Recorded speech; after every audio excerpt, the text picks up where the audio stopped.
ಅಕ್ರಮವಾಗಿ ಗಾಂಜಾ ಮಾರಾಟ ಮಾಡುತ್ತಿದ್ದ ಇಬ್ಬರು ಆರೋಪಿಗಳನ್ನು ಬಂಧಿಸಿ ಅವರಿಂದ 3 ಕೆಜಿ 200 ಗ್ರಾಂ ಗಾಂಜಾ ಜಪ್ತಿ ಮಾಡಲಾಗಿದೆ.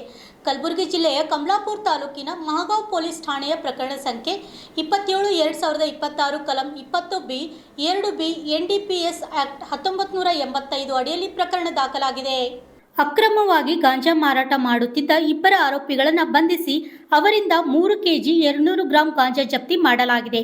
ಕಲಬುರಗಿ ಜಿಲ್ಲೆಯ ಕಮಲಾಪುರ ತಾಲೂಕಿನ ಮಹಗಾಂವ್ ಪೊಲೀಸ್ ಠಾಣೆಯಲ್ಲಿ ಪ್ರಕರಣ ಸಂಖ್ಯೆ 27/2026 ಕಲಂ 20B 2B NDPS ಆಕ್ಟ್ 1985 ಅಡಿಯಲ್ಲಿ ಪ್ರಕರಣ ದಾಖಲಾಗಿದೆ.